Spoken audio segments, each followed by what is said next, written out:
Today, we're going to be talking about something that kills the growth inside of dental offices, and it's a big problem, and it's probably happened to every one of us, but it's not something that's ever talked about. And it's around lagging measures. Things that we watch that are actually lagging indicators that aren't really leading to growth. It's a byproduct of growth. And by the time we see that number dip, it's already too late. So let me give you an example. We work with an office cuts their marketing budget. And they go, not a big deal. You know, my overall, I produce the same amount of money for my practice. I was spending $10,000 on marketing a month. Now I'm spending $5,000, and nothing really happened. But what did happen that they're not paying attention to, because the dentist, of course, is focusing on what's going on inside the office. What's happening is the leads dried up that month, but they don't really feel that. The dentist, per se, doesn't really feel that. And so the leads start to dry up. And then when the leads dry up, guess what dries up next? New patients. But you don't feel that until the following month because you're scheduling people 2-3 weeks out. And then when the new patients dry up, then your production starts to dry up. But that doesn't happen for another couple weeks till after that because you're usually pushing treatment a little bit out and things start to dip. And by the time you realize that your production and your collections have taken a hit, you're already 2 months, maybe more removed from the decision of cutting marketing. So it doesn't even occur to you that, oh no, my marketing was cut and that killed my growth.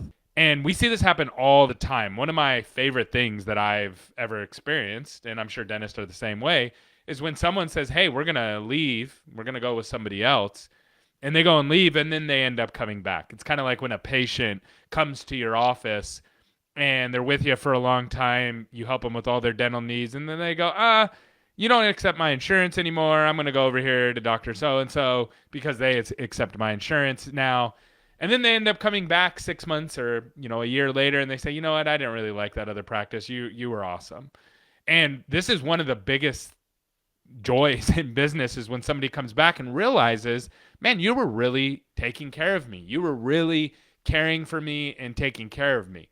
And we have this happen quite often. I can think of at least 20 accounts that we work with some of them with multiple locations, that have left and then came back for that exact reason. And the underlying killer was that lagging measure. Now, I don't blame dentists for this because dental is full of lagging measures like this that we watch, but the real production or the real thing that caused that lagging measure to go up or down happened 3 to 6 months ago. We see this all the time in accounts receivable with insurance payments and things like that.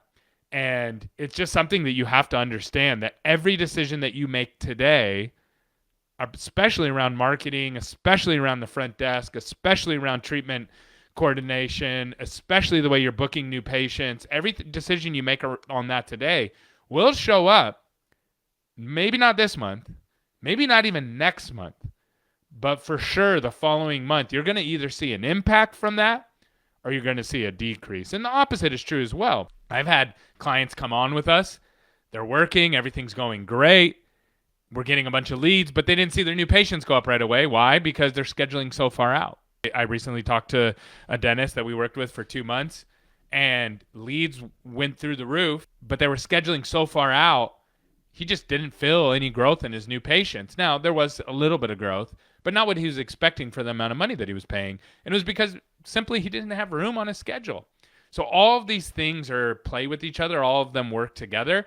And if you don't understand that and you start tinkering with it, it puts you in a really bad spot. So I'd love to hear down below, have you ever had this happen? I know I've had it happen in my business where I make changes and 3 to 6 months later, I start feeling the pain of it. So I'd love to hear from you. Hope this episode was helpful. Make sure that you understand my lagging measures that I'm watching. What influences those numbers? What actually drives up those numbers? Hope to hear from you soon. Have a good day.